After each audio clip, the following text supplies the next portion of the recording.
Welcome to That's Canon, podcast talking about the Canon film series and other similar movies. This is episode 26, and I'm your host, Phil. And I'm Greg. And I will say, Greg, if there was one movie that would kill this podcast, I think we just watched it. I'm not too surprised to hear you say that. Yeah, this Does was this set up my contempt for Sahara? this was a little it was they cannoned a good idea. Oh my God. Did Yes. they? Yeah. I mean, I think we kind of touched on it last week. We got this beautiful Drew Struzan-esque poster. It looks like there's an adventure going on. Yep. You've got like leopards and jaguars and Brooke Shields looking beautiful and Of course. all of these things. And what a limp noodle of a movie. Yeah, geez. It's like they're like making the easiest recipe ever. They're making a recipe for meatloaf. It's the easiest thing. You just chuck a bunch of stuff in a pot, you mix it all up and you put it in the oven for a while. But they just like slipped and like dumped the whole thing of Morton salt, and they didn't think it was a problem, so they just like baked it anyway. We're forced to eat this salty, nasty meatloaf. But it looks normal. So we took a big old bite of that meatloaf, and it was disgusting. It was disgusting.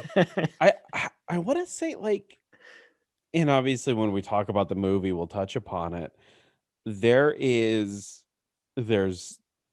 three plot threads going through the entire film, and two of them are so malnourished that when they're brought up, I shouldn't even care about it.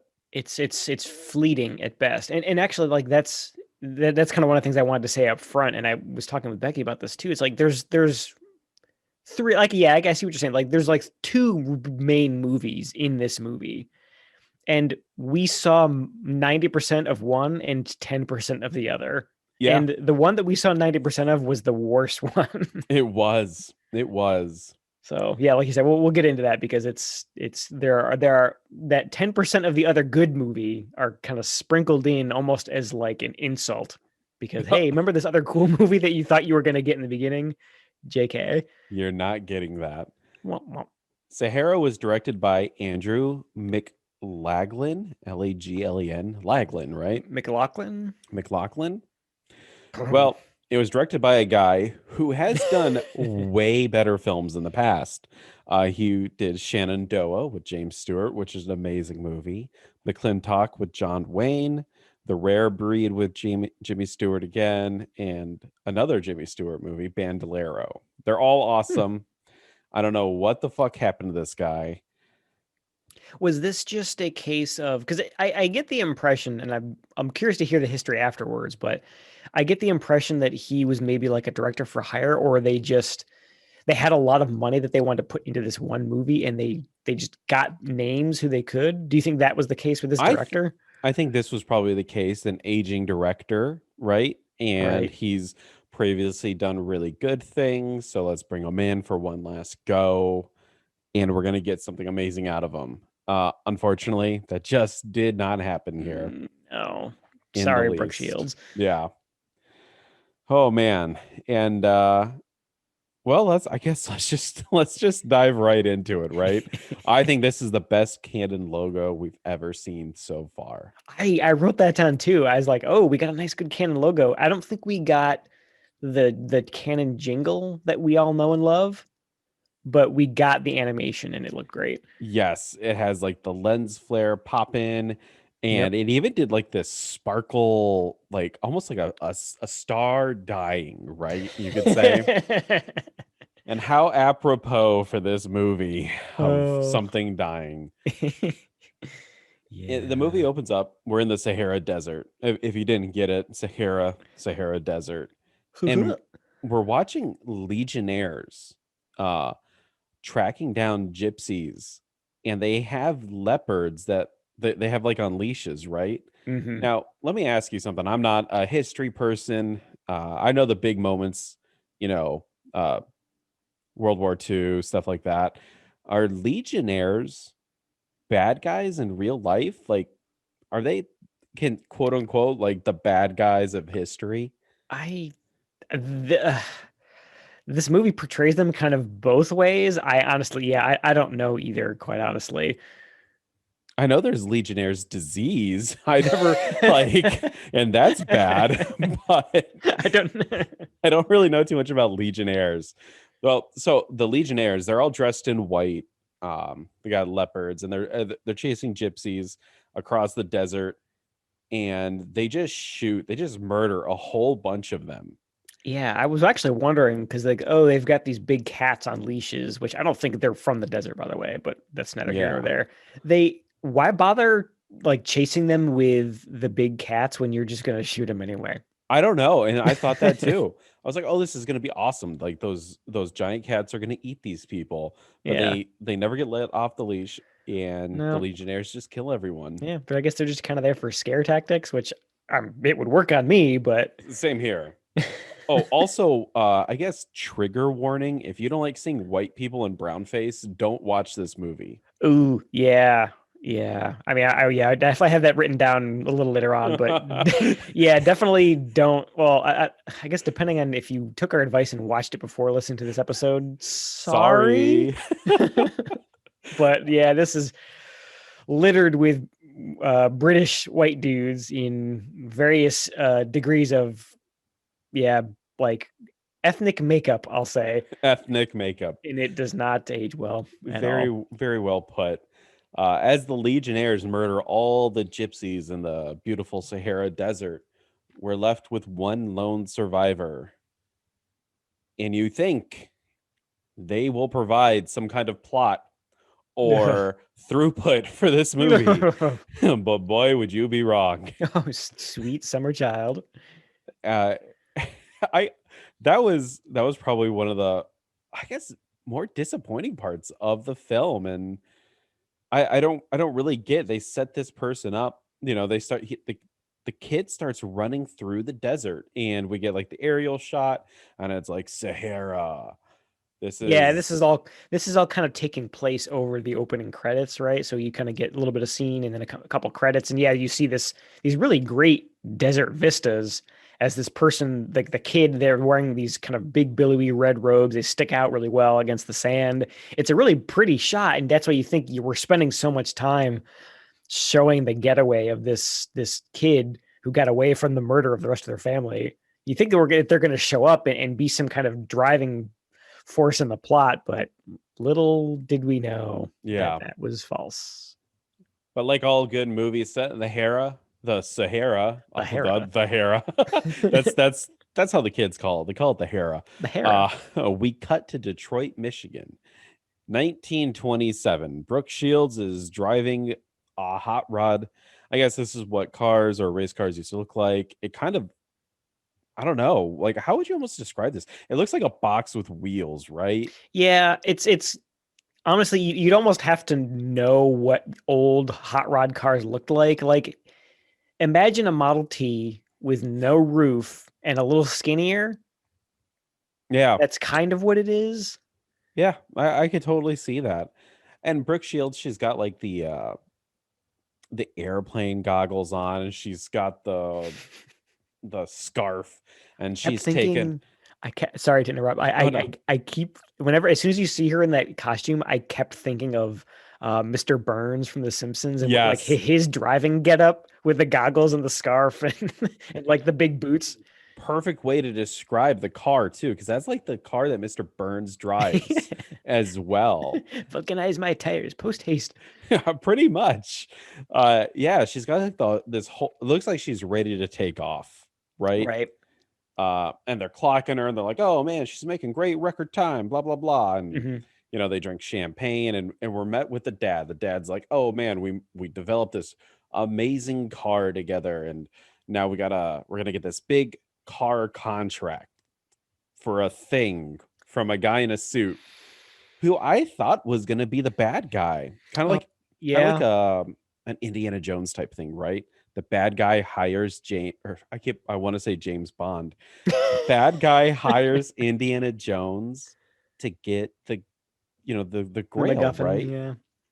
And then at the end, it's like, oh man, now we got to drink for the cup of Christ. Yeah, Uh I think this was the bad guy in the other movie that we didn't see. Yes. The kind of shady financier of this whole, hot rod project that they're working on. They think he's on their side, but he's kind of shady and he's kind of leading them on to something nefarious. In a Yeah. couple minutes, I'll say why I thought that too. We're kind of like getting ahead of the spoilers, right? But Brooke Shields, they go home. There's a giant party because of the car. Everyone loves the car. Brooke Shields is a fun girl. She wears a dress, but she slides down a banister in their giant mansion. It's got marble columns, and all the guys Uh, love Brooke Shields the because she's a Gilded fun Age. girl, right? Yes, I think that I guess they're trying to show is she's kind of like a tomboy almost. She's into into auto racing, and she's kind of very very physical and Doing the not like a Charleston. girly girl. Yeah. Yeah, she's doing the Charleston with all the guys, and then the dad, he's with the businessman who, like, you don't really get to know his name, but he's like the dad of Brooke Shields is like, yeah, I developed this really amazing car, and it's gonna win everything. The business guy's like, well, it's got to win the Sahara Desert race, right? It has to get through the harshest potential conditions known to man in order Right. for me to buy this from you. Yeah. Wants to put it through its paces before he'll spend any money on it. Uh, then in walks two mechanics. They're throughout the entire film with us, but I swear to God, they never say their names, right? I don't remember them saying the two mechanics' names. Oh, the two. Yeah. Geez. Yeah. I don't think we know their names. Yeah. I Yeah, barely remember their faces, quite honestly. they're just nameless mechanics, but they come in Yep. and they go up to Brooke Shields' dad and they're like, "Look, there's metal in the engine," and I'm like, "Yeah, no shit. That's what engines usually are made out of," but it's actually like in the mechanics of the engine, right? Oh, boss, this engine's made out of metal. What are we going to What do? are we going to do? You idiots. So the dad, he's working with the mechanics, and they think that they sorted everything out. And the dad's like, "I'm going to go take the car through its paces out on the road." We cut back to the mansion, and Brooke Shields is having fun with the guys, and the fun includes holding her upside down over a banister. Yeah, like 3 floors up. I mean, it's a big mansion, like you mentioned before, and yeah, and she's loving it. She's just having a good old time, and they're just dangling her over this Yeah. banister. What the fuck is like? What kind of fun is that, I don't right? know. They didn't have the internet, so I guess that's what you do. This we don't have the internet. We don't have this thing called the internet, so we're gonna tempt fate and maybe paralyze you. Uh, Why not? the dad is the worst driver in the world because he's only been gone for 2 seconds, but he gets into a life-threatening auto accident and Yeah. he's about to die. And you honestly, I knew that shit was coming. And there's probably 30 seconds between him getting in the car to go take it for a test drive and then the people coming in with, oh, we've got bad news. As soon as he got in that car, I was like, okay, this dad is dead. Yeah, We're like, whenever we show like a strong family relationship between like a son and a daughter, or no, between like a father and a daughter or a father and a son, something like that, something bad has to happen to like take that family figure out of the picture. And I thought that was going to be also another big plot point, but as soon as it happened, I knew that dad's dead, and sure enough, yeah. And this is also why I thought the businessman was the bad guy because I was like, maybe he sabotaged the car, right? Get right, rid of the dad, exactly, and then you can get the plans for the right. car. But the girl, she's gonna make it in a man's world, and she's gonna fight the business guy and prove herself and win a race. Like you can see this other movie on this really fun, cool other movie unfolding in front of you in this opening scene, and you just get none of it. Yeah, I think one of the people that they consulted in the movie was Ryan Johnson because our expectations were always being subverted. Um, Poor Ryan Johnson. so Brooke Shields, she's talking to her dad. He's dying from auto accident. Uh, at one point, I thought he did die, but he was just leaning over to grab the car keys. I was like, oh, he died. Oh no, wait, he just grabbed the car keys. But he hands them to Brooke Shields, and he's like, "You got to race in the Sahara." And then he dies. How odd! Like her dad is dying, and instead of bonding and saying they love each other, and how much they'll miss each other, it's still all about that damn car. All about that car. I mean, yeah, they got their priorities straight. She just loves racing. She does love racing. So the dad dies, and then we do a hard cut to Morocco, right? They're in Morocco. Oh wait, sorry. So they're preparing to go to Morocco, and she's talking to her two mechanics, and the two mechanics are like, maybe we should drive because the Sahara Desert race, they don't let women participate in it because Yeah. they're women. And Brooke Shields like, well, I have an idea. Cut to Brooke Shields in drag. Is it still called drag when women do it? I was just reverse drag. I don't know. Reverse drag, reverse Uno drag. Brooke Shields is the prettiest man I've ever laid eyes on. Yeah, I was gonna say I mean, like she kind of pulls it off, but there ain't no way in hell all these guys are it's gonna fly. Like she's Yeah, way too pretty and not androgynous enough to really convince anyone. The little like pencil mustache that she has drawn on is not selling it. she's now has a pencil mustache, sunglasses, and like a fedora on, right? So she Hmm. can put her hair up in Yeah, it. full suit. Yeah, there's no way I would be like, wow, that's a man, or that's a woman, that's a man. Oh, Yeah, she but she just like she just looks too good. She just looks like a yeah. really pretty woman wearing men's clothes, and it just makes her look better, but not like as a guy. It's not a disguise that's working. So as they get off the boat, they meet some of their competition and they fall for it because they're idiots. Because a Brooke movie needs to Shields happen. drops like a makeup kit or something, and the Mm, surviving gypsy finds it and picks it up. And you think like this is going to be a plot point, but it's not, right? yeah.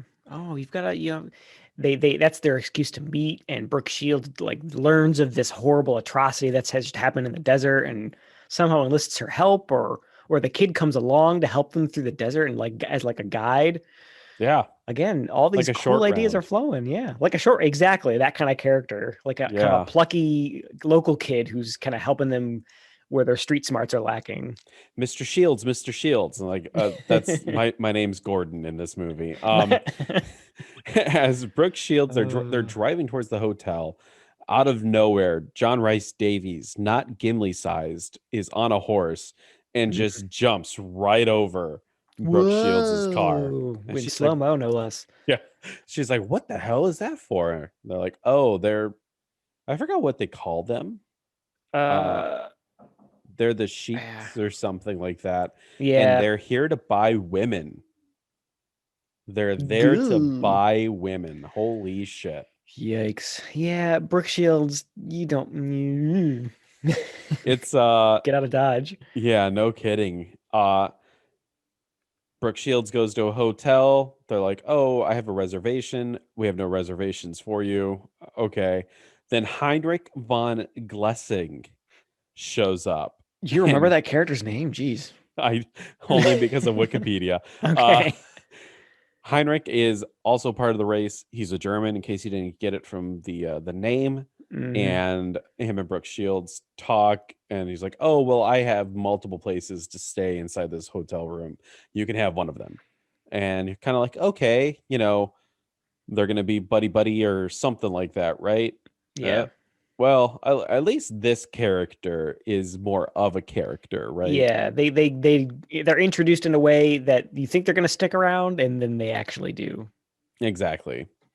But yeah, so he's a German, and obviously this is a movie, so Germans are bad.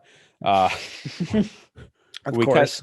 we cut to the next day, and they're kind of being described the race for the Sahara, right? There's a long track and a short track. The long track takes what, 9 days, I think they Yeah, said. 9, 10 days, something like that. The short one takes 4 days, but it goes through the middle of the Sahara. There's no landmarks, and there's a war going on currently. Right. Two tribal factions are just starting a war, and there's like the guy leading the meeting to describe the race. He's like, I highly suggest you do not go that way. Take this long way. It will take you 9 days, and they've got it drawn on the map. There's like, of course, the short way, the dangerous way is in red, of Yeah. course. And you're just like, Danger. I wonder which one our main character is going to take. Exactly. The safe way, right? Uh, Sure. they're all looking at the map, making quips, stuff like that. And then we get like a quick shot of a guy in robes. He's with the John Rice Davies clan. You can tell because he's wearing dark clothes, and so is John Rice Davies. Right. Uh, Brooke Shields is out of her disguise in her bedroom, gussying up, looking gorgeous as always. And the guy Guessing up. sees Brooke Shields, but It's Brooke Shields doesn't notice him, right? it's so weird. Like if she's still trying to be incognito through this race, why would she be letting her hair down and standing out on these curiously well lit balconies for just anyone to Exactly. see? It makes no sense. No. It makes no sense at all. We got to the next day. There's a whole big how to do because the race is about to start. We have different racers from different countries all getting prepared, and Brooke Shields, the man, is getting ready, getting her Right. car prepared. Very exciting. It reminded me of the beginning of the pod race scene from episode Yes, 1 in a good way, kind of like an exciting, oh, the race is about to start. What's going to happen?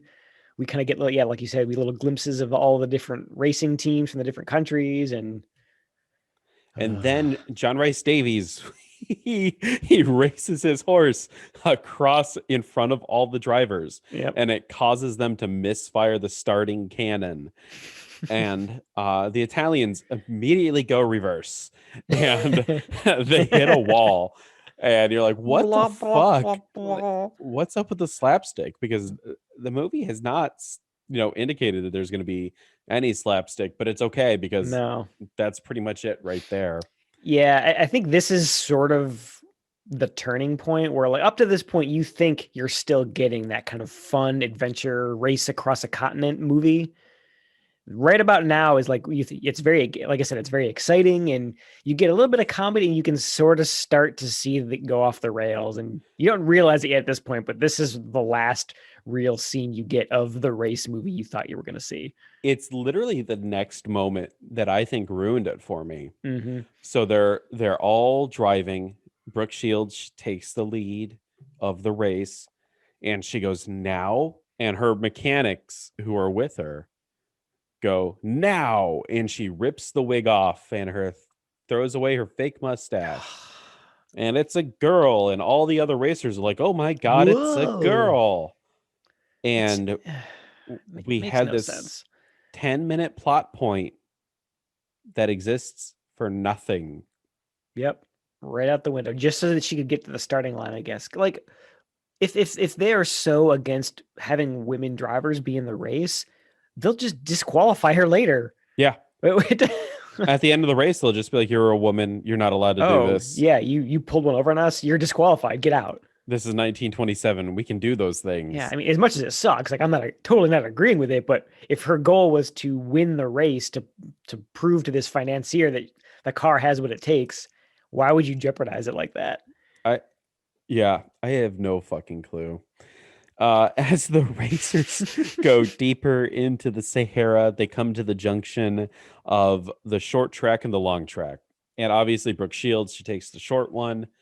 Uh, and so does the German, right? The German's like, "Oh, look, Brooke Shields went that way. Let's go that way as well." Yep. Uh, for some reason, Brooke Shields stops her car despite being in a race and goes, "I really wish Dad was here," while Yeah. looking at the desert. Why did they stop at that little, like, I mean, they clearly made a big gain. They're way ahead of everyone somehow already. But yeah, Yeah, they just stop in the middle of the desert just to take in the sights. I don't know. I mean, I've been to Nevada. I've been in the desert. Unless you're looking at a mountain, there is fuck all to look at. I mean, It's just they've been sand. here. Yeah, the marvel of the. I mean, their deserts are pretty in their own way, but at this point, they've seen enough of it. Get on with the race. Exactly. There's an entire company at stake here if Brooke Shields loses, right? Mm-hmm. Uh, as the night comes in, they find a small like oasis area Right. to rest, and they all fall asleep. And then in the morning they wake up and there's dead gypsies everywhere. This is the site where the Legionnaires killed the gypsies in the beginning of the movie. And Brooke Yeah. Shields goes, "This is a Shambra well. It should have protected the gypsies." That is nothing. It might be a Shambra well, but it has no ability to protect anyone. That's not how things work, Brooke I'm Shields. I'm amazed you remembered like so many details you think that are going to be important later, like the name of this well or the myth of it protecting the gypsies.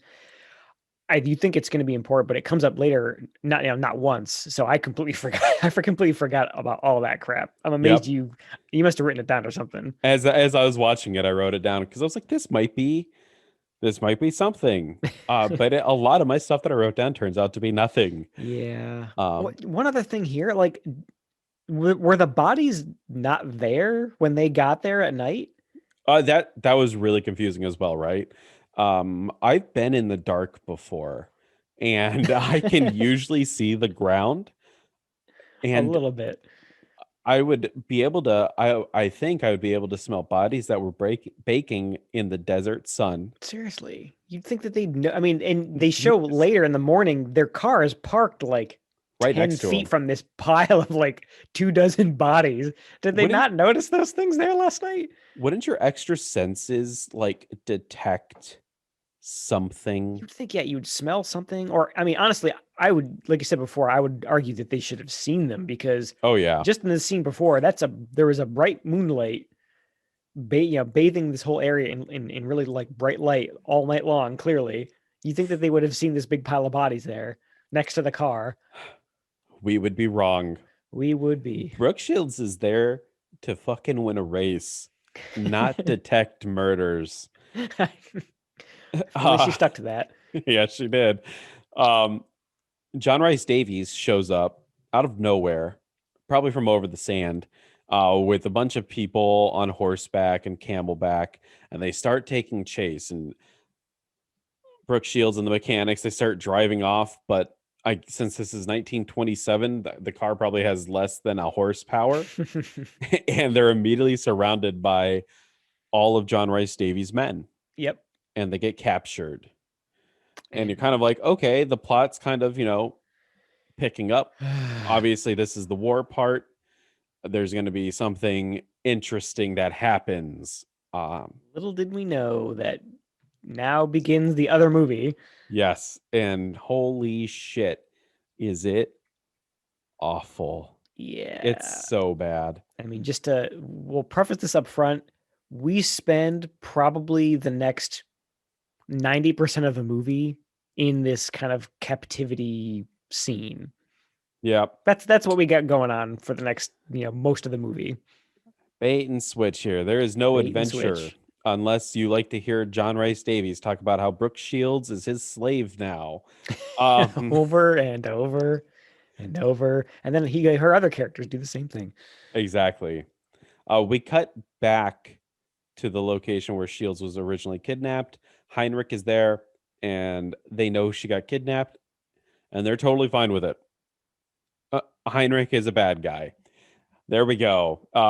We Dun cut dun we dun. cut back to Davies' camp, and Brooke Shields is getting wooed in quotes by John Rice Davies. And I guess we didn't really Yeah. talk about who John Rice Davies is. It is not the character's name; it's the actor.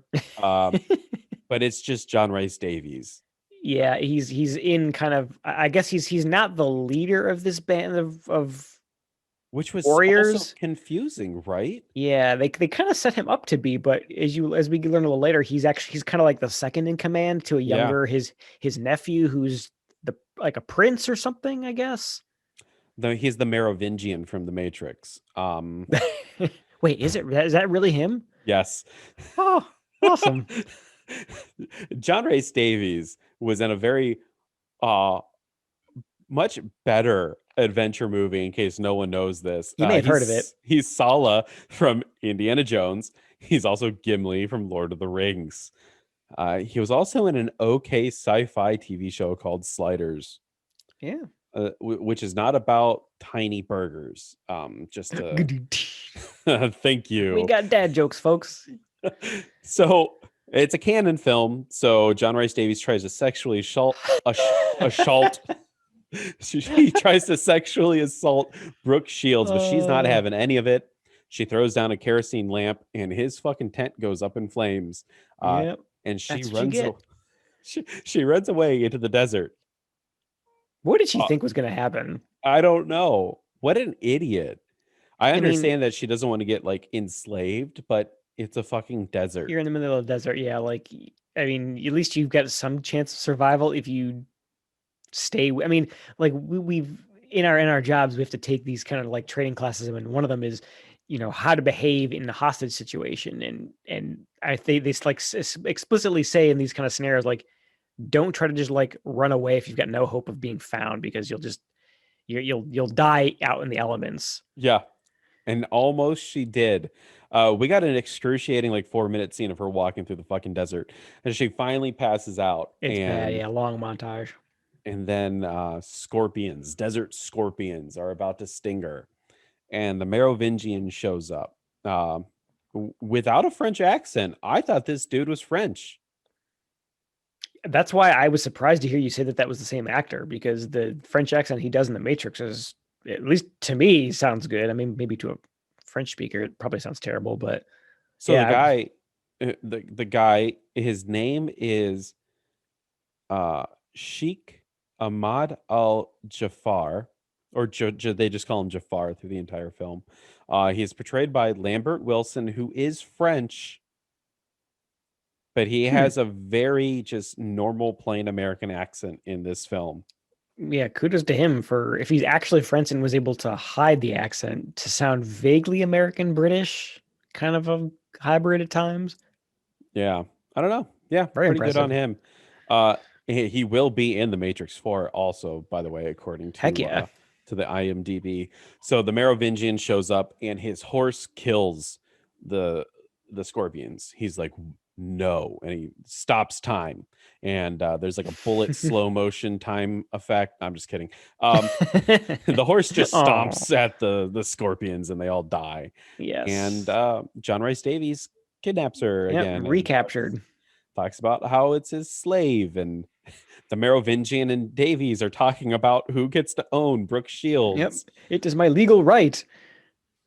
Oh my god, how fucking awful. And John Rice Davies is whipping the shit out of Brooke Shields the entire time they're having this conversation too. Oh yeah, it's pretty violent.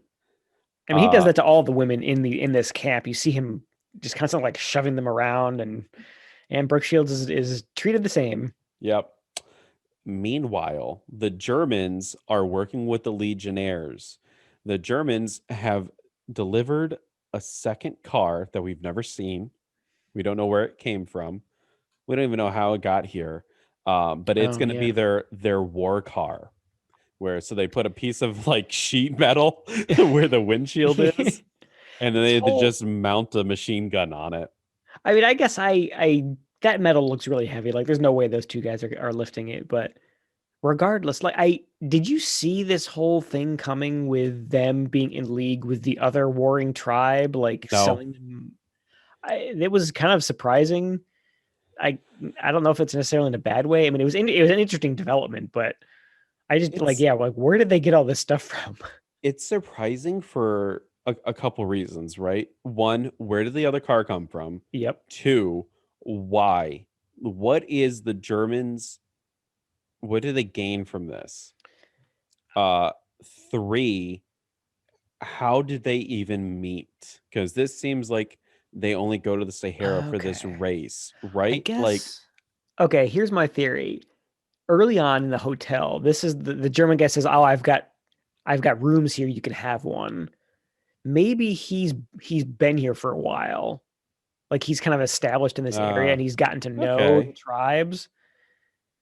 Maybe this was his plan all along, was to try and fix the race by bribing one of the warlords to like protect him and let him through, but to harass the other, All right. the other racers as they go through, so only he could use the shortcut.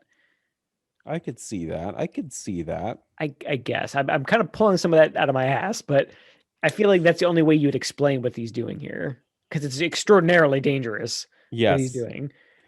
Uh, so he shows off this new war card to the Legionnaires, and the Legionnaire leader, who is 100% a white dude in brown face. Doing a really bad accent. Yeah. What Yikes. was this character's name too? Who was the leader of it?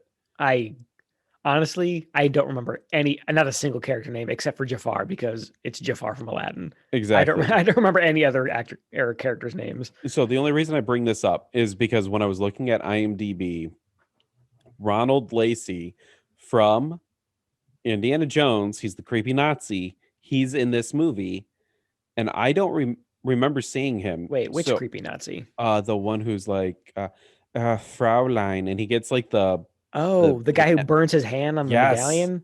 That guy's yeah, in this? he's in this. He Wait, plays Beg. who I don't know that who the fuck that is. is he the other warlord tribe leader who they sell the car to? The Legionnaires. I'm thinking so. No.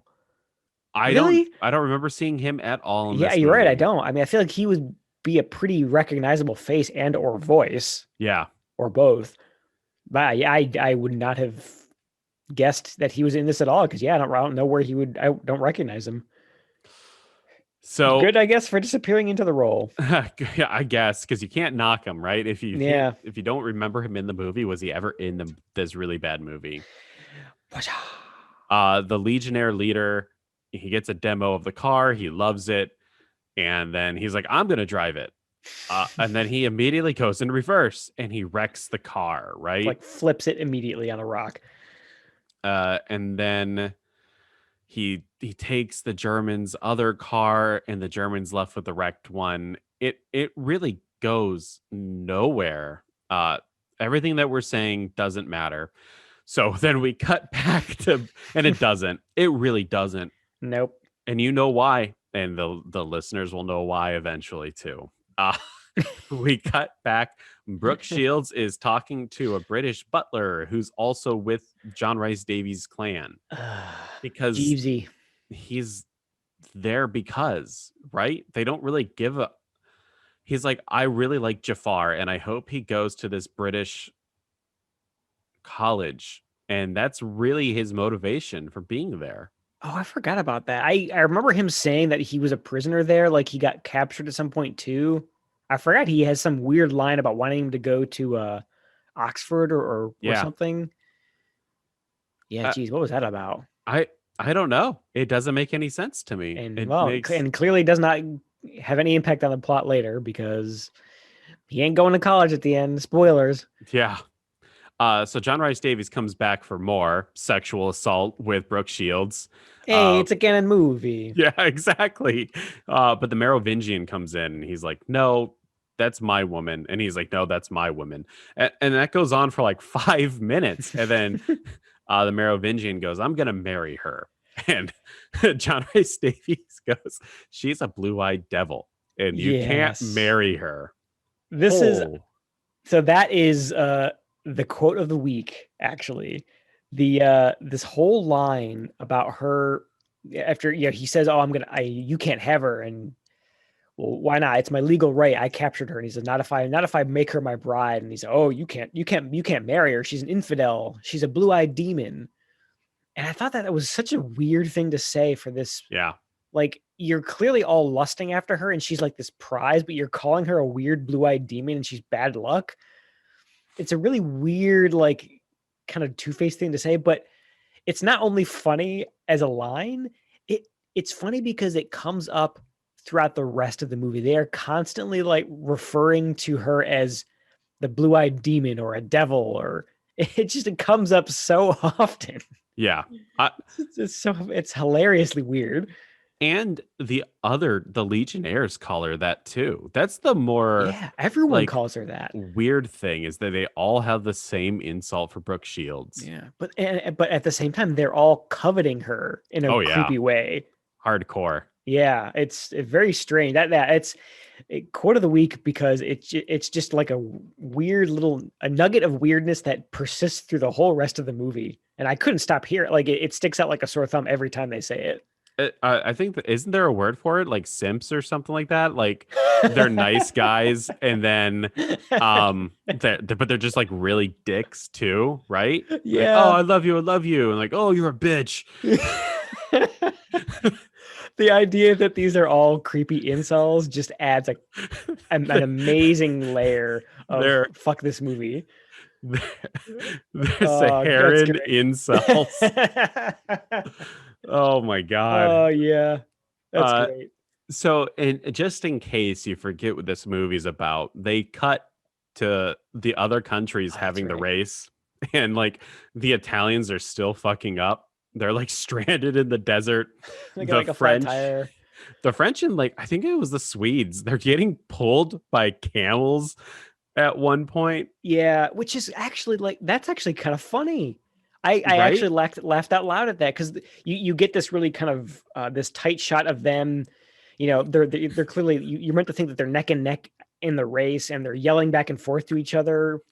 And then they pull they dolly the camera back, and you see that they're not actually driving under their own power. They're being pulled by camels, and they're just yelling at each other from from the car of the car, and it's just like a comedy shot, and it's actually Yeah. genuinely funny.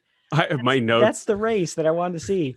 My notes go, meanwhile, at the race, the Italians get stranded and others are going 3 miles per hour. Dot, dot, dot. Oh, they're being pulled by fucking camels. Yeah, it's great. It's like you said, it's the other movie. We're getting a 30-second glimpse into the other movie that's happening on the other side of the Sahara that we don't get to see. Yep. So disappointing. And talk about lost plot threads. The gypsy kid from the very beginning who survived the attack is kind of talking, not talking, like body language talking with Brooke Shields, and more gypsies show up, and you're kind of thinking like, oh, Brooke Shields is going to help broker a deal and stuff like that. But the Merovingian Mhm. is kind of just a cool dude, and it's like, let's just help him, and they do, and that's the plot. It's Uh, why would they go to why would the group of gypsy why would they go to them for help? Even though like I thought it was it not them who gunned them down at the beginning, or was it the other guys? it was the Legionnaires. It wasn't Okay. the Saharan incels. Okay. It was the other Uh, incels. It yeah, I'll was the say the Legionnaire other incels in incels. the different color robes. Yeah, Got it. exactly. In this movie, it's inversed, right? The people in black are the good guys. The people in white are the bad guys. Are they good guys though? No, they're not. It's the They're two. just better guys. They're not as slightly not as terrible, but still kind of like mass murdering rapists. Yes. Um, Ugh. the Merovingian goes over to Brooke Shields, and he's like, "Look at my horse. Do you want to ride it?" And she does, and they do. Uh And then they go to this beautiful oasis in the Here we middle of go. the desert. They had a specific name for it. Yeah, I don't remember what it was. It was the something oasis, a Yeah, special like sacred place where he said that they bring women before they're going to get married to bathe under the waterfall, yeah, and you know what's coming at that point. yeah. Because Brooke Shields is in a white dress and she gets wet, and you can see her boobs. Uh, which Yeah. I, as they're talking, the Merovingian and her, the shot is kind of like a tight close up, right, of their faces, Mhm. and as they're flirting with each other, the Merovingian totally looks down at her boobs. I mean, joking aside, like she's very pretty. You Yes. can't blame him too much, but Oh at the same no. time, it is really creepy. The kind of like ogling that he does to this It's woman under a waterfall. not only is it It's very creepy yeah. that he's doing it, but she reciprocates. She's almost under his intoxic spell, right? Which why? Why is she getting him these bedroom eyes? I The don't the know. people, his people treat her like shit. Why would she ever She think that the leader would be any different? yeah, like her reaction in this whole like romantic chemistry that they're trying to shove down our throats at this point makes not a lick of sense. she is a captive. Yeah. It's like these people kidnapped her. She got Why that is she into this guy? what do they call it? When you Stockholm syndrome. yeah. Oh yeah, bad. She got it real bad. If she's at the Immediately. point where she's wanting to do this like totally shameless like wet t-shirt thing in front of him, come on, movie. It's like Always Sunny. I got that Stockholm syndrome really bad. Got it real bad. She Drink got this milk. so make okay, that's even better. They're like the desert McPoyles. Yeah, I could see that. I mean, they're all just really weird, bad people. Weird and creepy and Um, kind of rapey.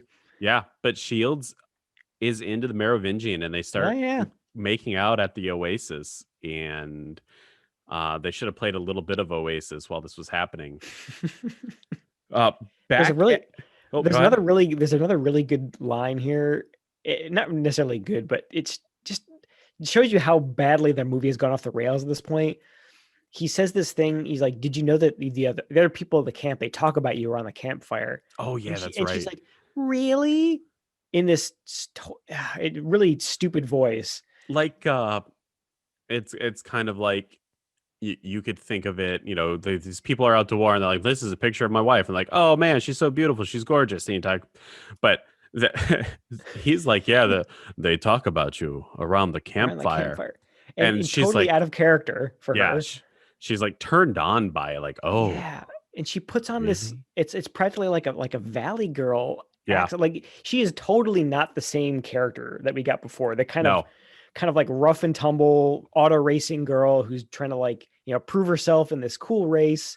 That cool character that we got before is totally gone now, and yeah. now she's just wow. You talk about me around the campfire. The people who have kidnapped me in the middle of the desert. Tell me more.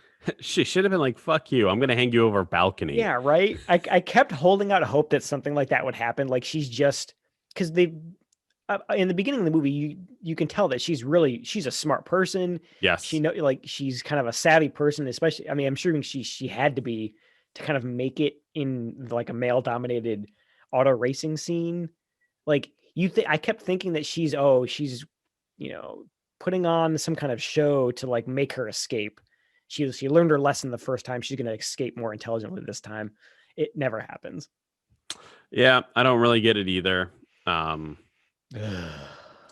But then we go back to the camp, and Alfred the butler is talking to Brooke Shields, and he's like, yeah, you're going to marry the Merovingian, and you're still going to be a slave. And she gets all up in arms. She's like, what are you talking about? And Now you get angry. he's like, look at me. I'm still fucking here, right? Like, I was a young man when I came here. Now I'm old.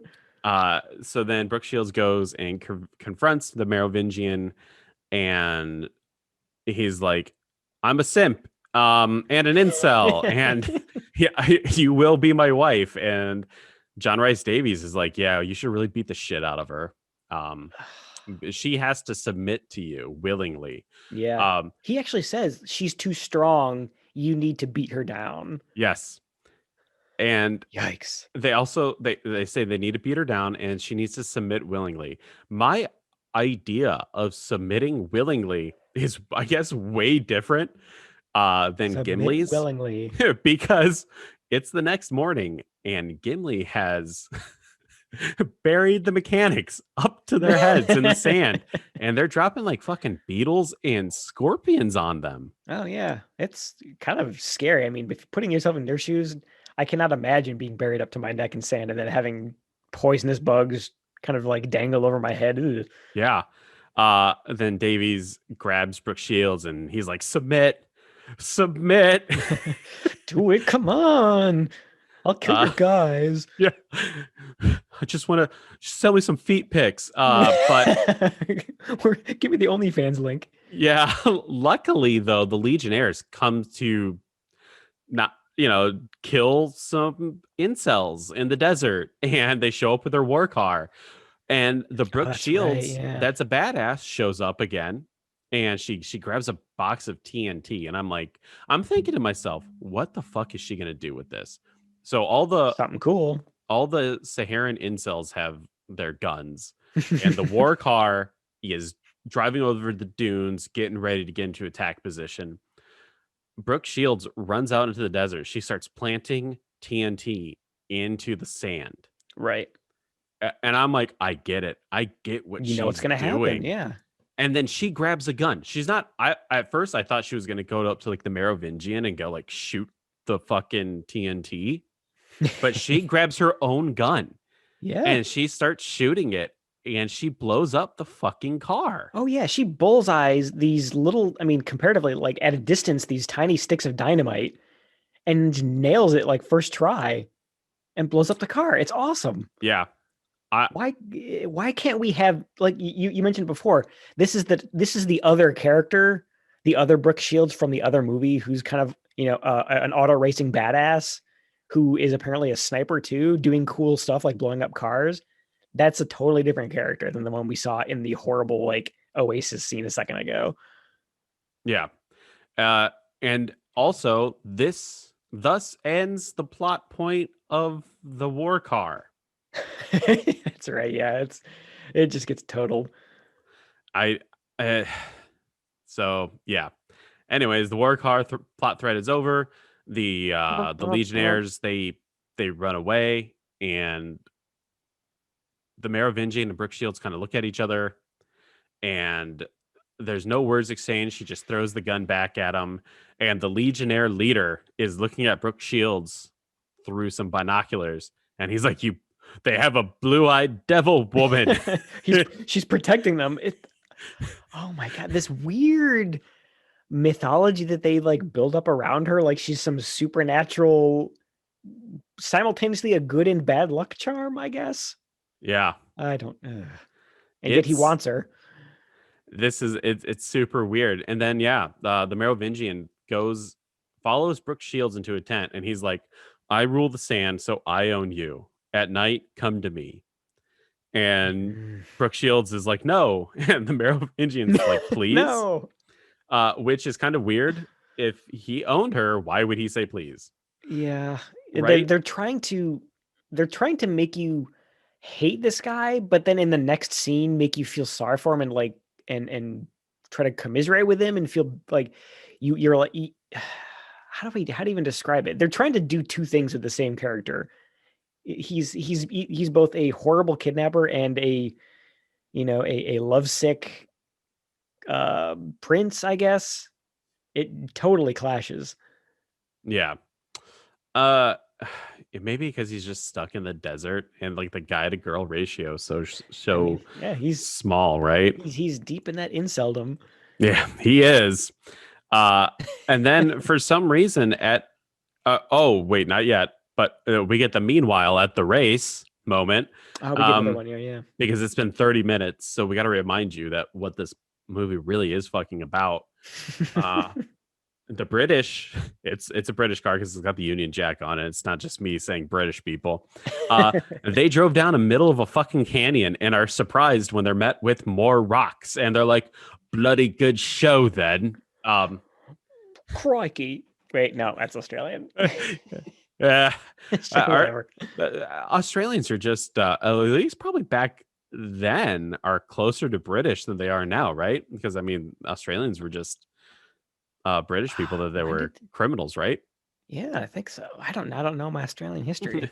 Our one Australian listener is gonna be like, "Oi, fuck this," and leave. Horribly offended. So Sorry. night comes, and Brooke Shields enters the camp, and she is absolutely drop dead gorgeous in This this white dress. Yeah, the costume that it's like kind of like a wedding robe, I guess. Yes. In this costume. It's actually a genuinely cool costume. Yeah. She looks beautiful in it. It's got like gold jewelry, and we can see the one gypsy boy that was still alive from the beginning of the movie is kind of like there watching, right? Not saying anything, just a reaction shot. She Brooke Shields walks to the Merovingian, and they go inside of his tent. And I guess getting married to Saharan incels is literally just having sex, because that's what they do. They just have sex. And I guess that means they're married, right? At this point, I was still expecting that this was all just a ruse, like she was gonna play along with the whole wedding thing and just try to escape. But she just goes along with it Yeah. to desert Merovingian, and she's like, okay, I'm into it.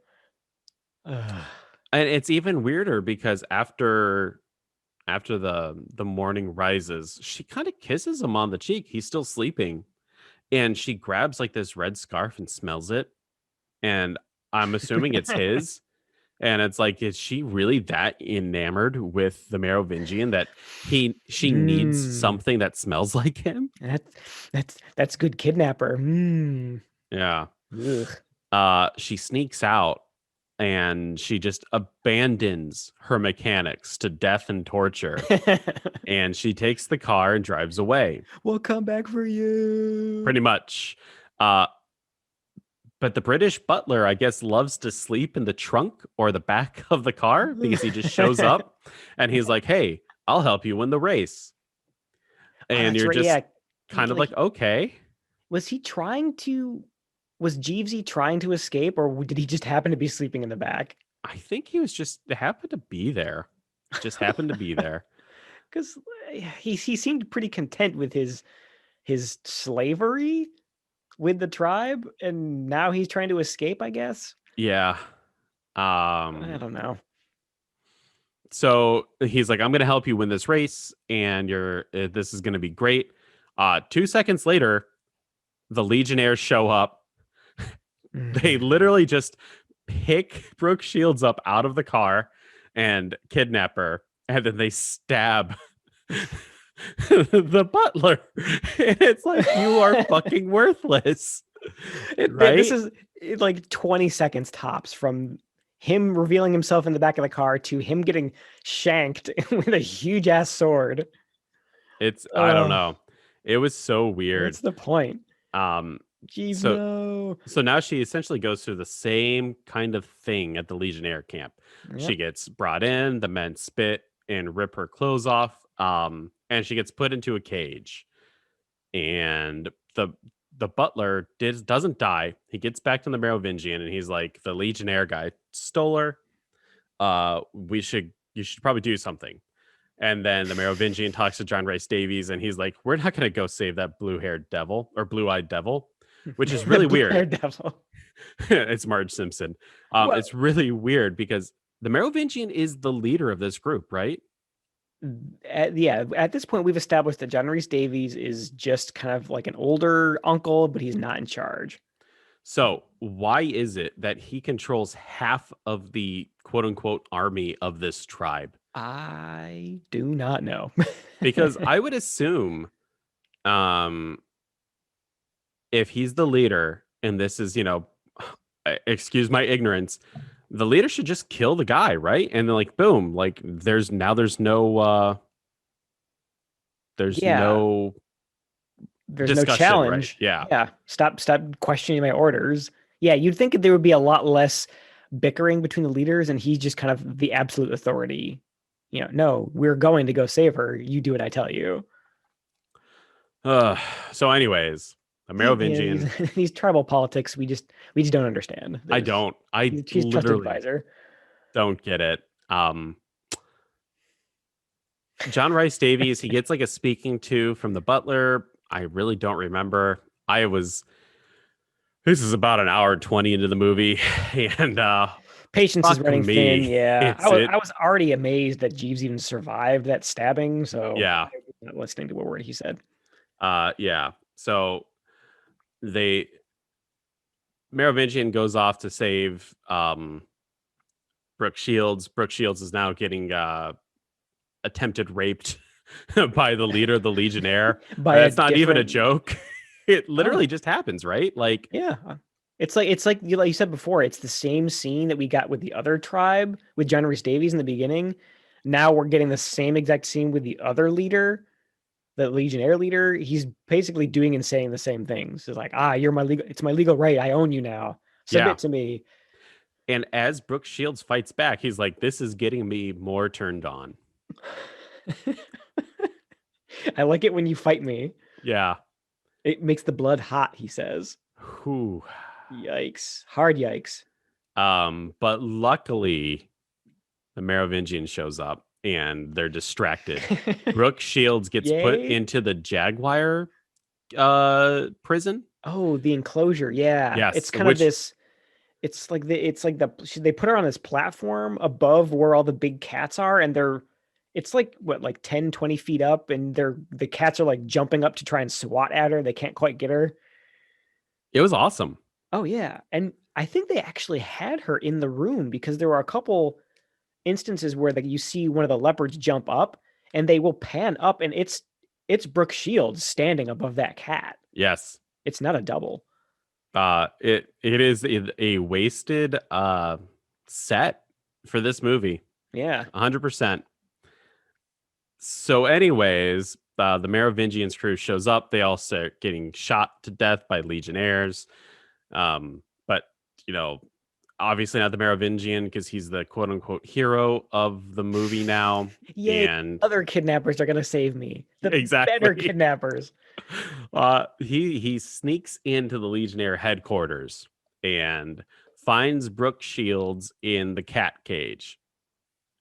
But he's like on top of it, right?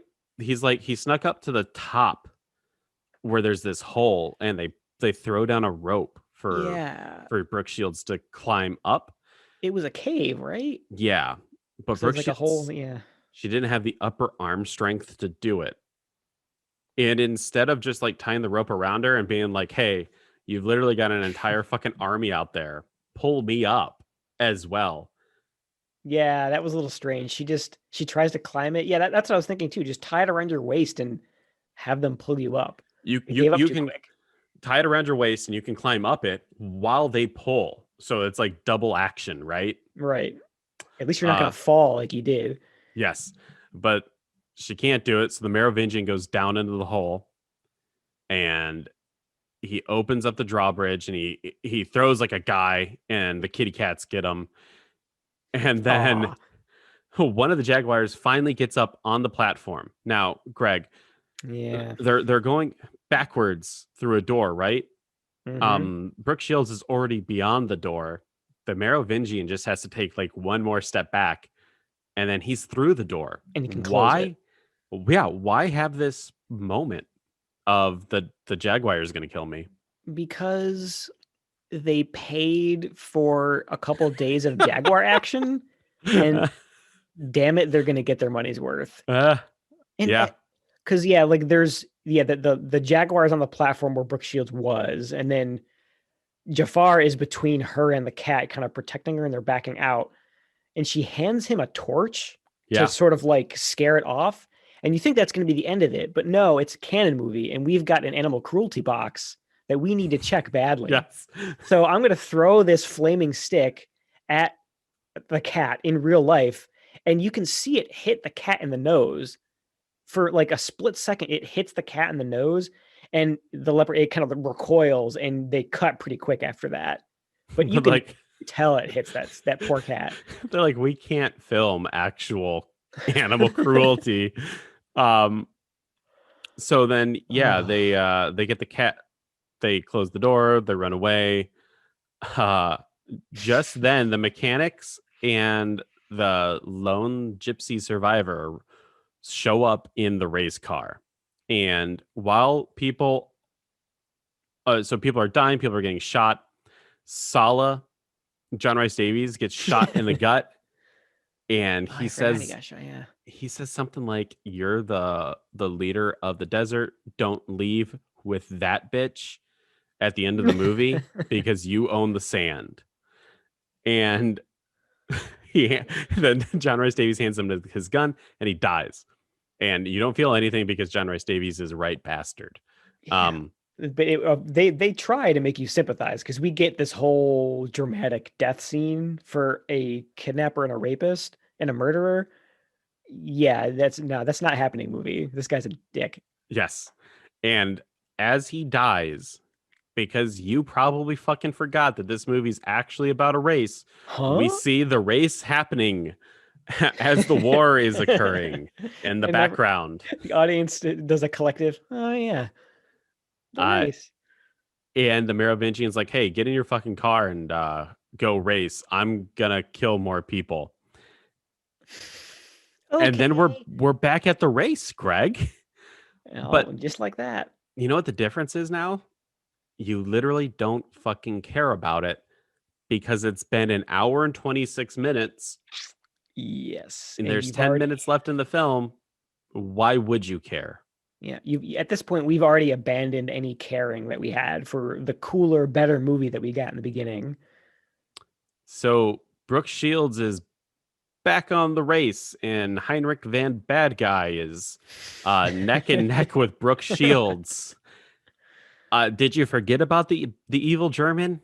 Don't worry, so did the movie. So did Um, everyone else. Yeah, as soon as that armored car thing exploded, we don't really see them again until this yeah, very end, right? we just dropped the Germans altogether. Um, As they're getting closer and closer to the finish line, the Germans' front wheel flies off and is now racing with Brooke Shields, and it does cross the finish line first, and but then Brooke Shields' actual car crosses the finish line. Meanwhile, the Merovingian kills the Legionnaire leader, the white guy in brown face, probably for being super racist because you're not supposed to do that. Uh, then we That's what cut you get. exactly. Then we cut back to the race. It's over. Brooke Shields won. Heinrich von Bad Guy literally goes, my wheel popped off and crossed the finish line first. I'm the winner, but no one cares.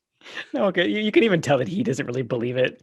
He knows No one that's a BS excuse. exactly. And no one cares that Brooke Shields is a fucking woman who's not allowed to No, even be in this race. exactly. Like, where did that whole thing with them needing to do a disguise in the beginning? Nope, they don't care. They just what they should have done was, who is this person? Did this woman steal this car? Because Yeah, none of the characters that I recognize from the beginning of the race are here now. exactly. Uh No. as they're all celebrating, a lone horse arrives. And Brooke Shields knows that this horse is calling for her. And she kind of gives this knowing glance to her mechanics. And the mechanics look at each other like, we're never going to fucking see her again. And Oh, yeah. How did the mechanics get back? Because when she left the war scene, the mechanics were like, "You'll be faster without us. Just go." And she gets in the camel, car by herself. they showed up by camel. Yeah, What? Two exactly. slow camels, and they somehow made it there around the same time? Yeah. Ugh. Um, so 1 horsepower is the equal of a quarter of a camel. So that's the ratio. I don't know. I don't know. One camel power to 1920s automobile, Yeah, 1920s automobile is like 20 chicken power. 20 So chicken power, and chicken power is like a 20th of camel power, and yeah, carry the two. And they got there. they Wow. got there. Movie. Don't you're distracted. Look at the horse. Exactly. The horse knows where to take Brooke Shields, and it's right to the Merovingian. You're gonna say the And horse knows the movie's bullshit, so it's yes, taking you away. the Merovingian gets on the back of the horse and they kiss each other in front of thousands of dead simps and incels. Incels and desert incels. Ooh. they they write they write off not into the sunset but parallel to the sunset. Freeze frame. Sahara. That's the movie. Um I think there's an epilogue where the Merovingian and Brooke Shields die a slow, painful desert death. Because they got lost, and that horse wasn't their horse; it was just some other horse. It was a Legionnaire It was a horse. Legionnaire horse that took them back. I went to that'd be It's good. like a kamikaze horse. He's just like, I'm gonna ride Oh my like God. 100 miles into the desert. I will die and you will die. Checkmate, Brooke Shields. Thought the What horse. what a horrible movie. So we had the plot thread of the race, Hmm. the evil German, Hmm. and the romance story in Hmm. this film. The romance story got like 90%. Yeah, The car race and the evil German split up the remaining 10, 10%. Yeah. right? There's no comeuppance for the evil German at the end. Nope. For arms dealing to these warring tribes. Nope. We don't know if Brooke Shields actually gets the car contract. No, yeah, the whole thing in the beginning, like the dad dying, and you've got to prove our car. It's like it's the best design. You got to win this race and prove it to me, to your dead dad, and prove yourself in this male dominated racing scene, and all those other motivators that we got in the beginning are just But at least we get to know that Brooke Shields is able to forgive and forget murder, rape, kidnapping, sexism, torture. torture, because Nah, the Merovingian's an attractive man 'cause in the middle yeah, of the desert. he's a desert Chad now. Yeah, oh yeah, yes, total Chad move. He's graduated from insult to Chad because he got Brooke Shields at the end. A horrible movie, absolutely horrible. Just the worst. Like I said in the beginning, if there was a movie that would kill this podcast, it wasn't all the bad ninja movies, all the Charles Bronson films. It's bullshit like this that goes, I'm filet mignon when you're really just a McNugget, not even a chicken nugget. You're just It's a McNugget. it's a rotten chicken McNugget, Yeah. like wrapped in filet mignon camouflage. What? Enough. It's just convincing enough to get you to take that first bite, spit it out, and say "fuck you, movie." Yep. You got me. Because that's the thing we said in the beginning. There are two movies here: the fun race movie, the exciting race across the Sahara with adventure and Indiana Jones style action that we thought we were going to get. And then there was this other weird kidnap Stockholm syndrome romance drama, which is Mm-hmm. what we got. And it was just the worst kind of bait and switch. And I've mentioned this in other episodes where I can almost forgive a movie a little bit for just being kind of boring, or it had some interesting ideas, but it just didn't execute that well. I save the really terrible scathing reviews for movies that I actively hate. This absolutely fell into that category, along with Thank you.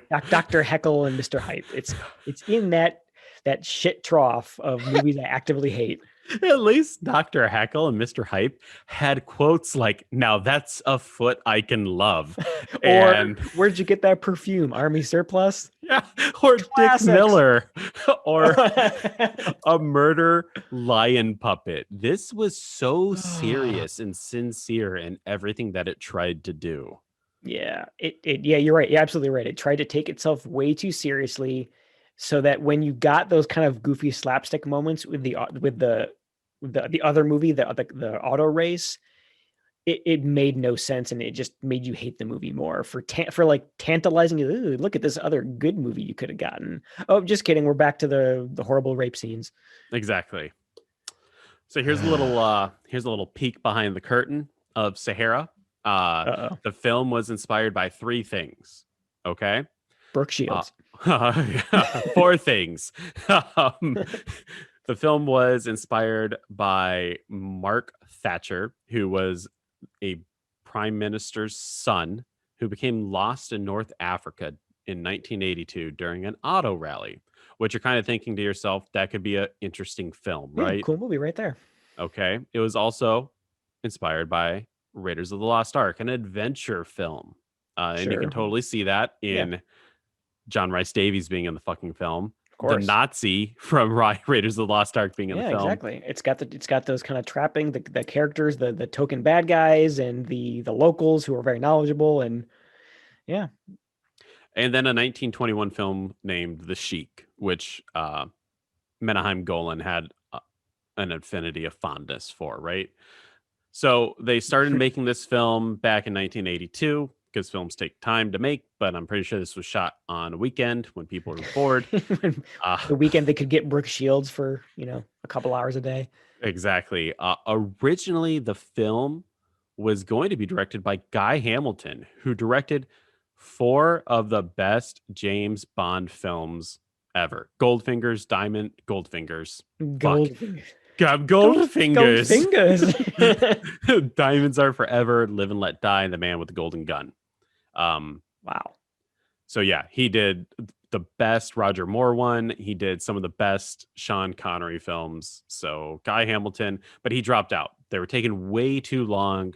to develop and make this film. Uh, Sahara had a $15 million budget, and Brooke Shields was paid $1.5 million of it. Uh, Wow. yeah. Yeah. So, Was this so? I was going to ask. I mean, do we have any comparisons to for some of the other movies? Like that sounds like it was considerably bigger of a budget than a lot of the other movies that we see. oh yeah, I think most of the other ones are around that $5 to $7 million Yeah, range. I tops. want to say 10 to Midnight is probably one of the other ones, and let me pull it up really quick. And Yeah, it couldn't have been I would much. almost be willing to wager. So 10 to Midnight was a $5 million budget. This is probably a lot for a film company that comes out with 20 films in a year. Yeah, exactly. And I'm willing to wager 10 to Midnight, Sahara, The Apple, these bigger budget films that Canon came out with, they all bombed. And this is Hard. probably Yeah. the reason why they focused more on the cheap and dirty rather than the rich and lavish, right? Yeah, the quick cash grabs, because and then that was gonna be my other question is, how much money did this lose? Because this definitely reeks of, like you mentioned, the Apple, where like some of the one or two of their big budget movies that they really like they actually believed in and tried to spend the money to make it good, and they still failed and S- just got disillusioned. So the budget was $15 million to make it, but of course, like you have other things that get factored into it, advertising, stuff like that. Right. So the overall budget was $25 million. The movie made $1.4 million. Yikes. Yikes. That's a really hard flop. Yes, that had to have hurt. Yeah. Brooke Shields' mother, Terry Shields. I don't know if you noticed it. She's an executive producer on this I film. did. I was wondering if there was a relation there. Yes, that is Brooke Shields' mom. Okay. Very difficult to work with throughout the production. She requested 8 rewrite. Oh my god, 8 Podcasting late. rewrites of the film. And 2 directors, not including Guy Hamilton, quit the production of the film because of this. What? Geez. I mean, was it just because she was trying to protect her daughter's career? Or, The quote that I have here is Terry wanted the film to be cute and light. which it was most surely not. Yes, it was not. It was not cute and light. Do you want to hear what Menheim Golan had to say about the film? Absolutely. Brooke is the most beautiful creature on earth. She is the Ugh. genie of the desert, and Lambert, the Merovingian, is a wild man, but educated. Are you ready for this? What? Hold on to your fucking chair. He wants to rape her, but he controls himself. We are not afraid here of cliches. I want a beautiful romantic blockbuster where all American kids will identify. What? Identify with who? The rapist? I don't know. How Good horrible is God. that? That just, wow, that takes it up to 11 in terms of just scumminess. Yeah. Ugh. It's fucking horrendous. I mean, I that guess it he makes said sense that. now that like that perspective clearly comes across because, and I said it before, we're clearly meant to sympathize with the one tribe that kidnaps her in the beginning, who, yeah, is full of murderers and torturers and rapists and just terrible people, but we're clearly meant to sympathize with them because they want to rape her, but they choose not to. They Yep. control themselves. Jesus. The film was originally supposed to come out in December 1983 because nothing says Christmas like rape and sexism. But it didn't come out until February of 1984. Oh God. So back in the day, it used to not be like a nationwide, worldwide release. They actually used to just release it in certain markets. See how the movie does. Is this movie really worth fucking showing everywhere? Because back then, it wasn't a hard drive that was given to a movie theater, right? This was actually filmed, so they had to ship this stuff. And produce the prints, and yeah, I'm sure it was a lot more expensive to do wide releases, country like nationwide, worldwide. So they released it in the West Coast in 344 movie theaters. It made $550,000, an average of $1,600 per screen. And then the Chicago Tribune called the film a dog.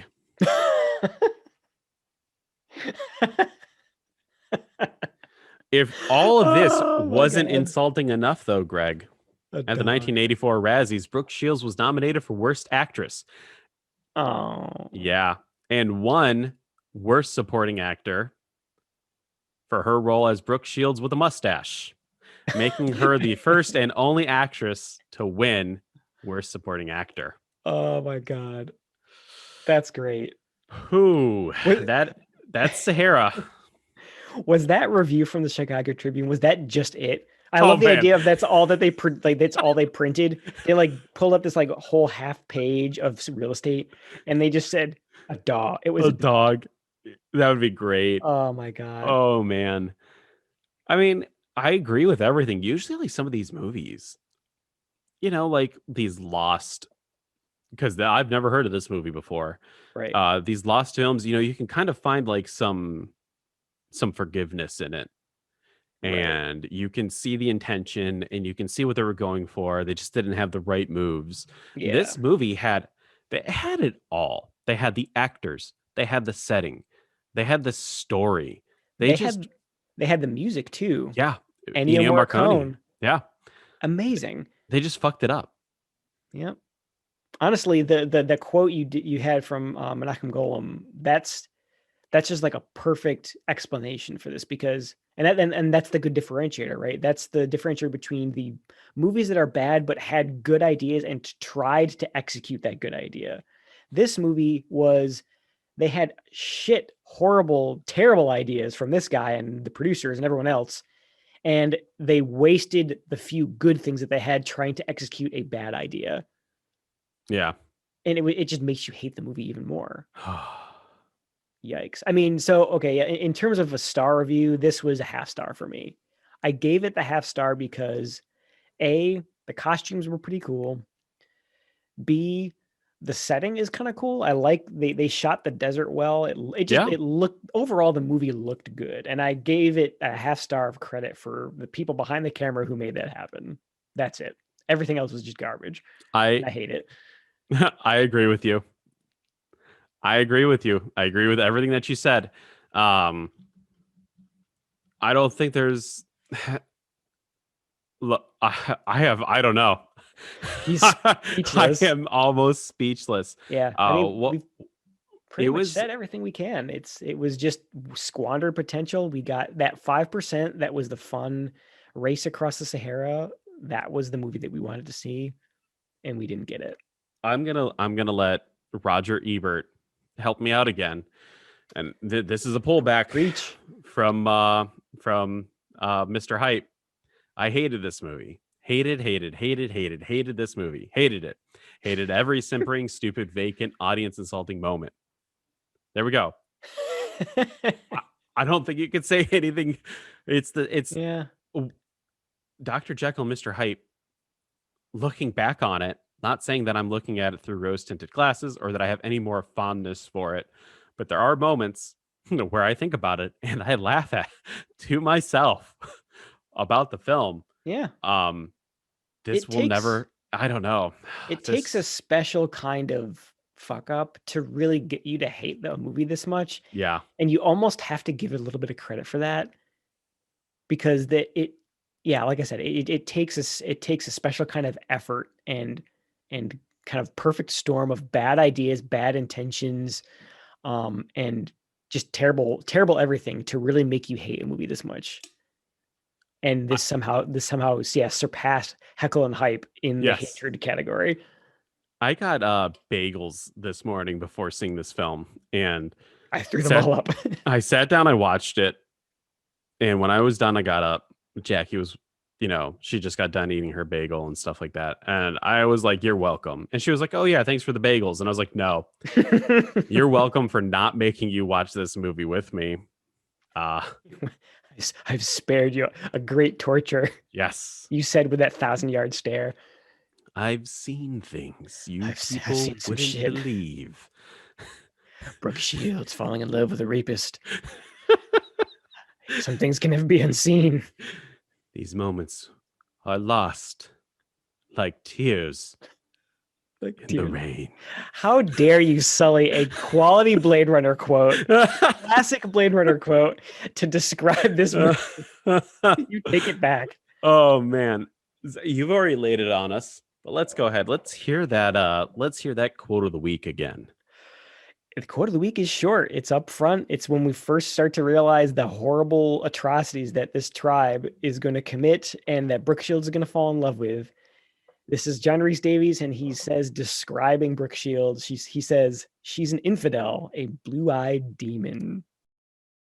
So she makes the blood hot. At last we have found a sweet to your taste.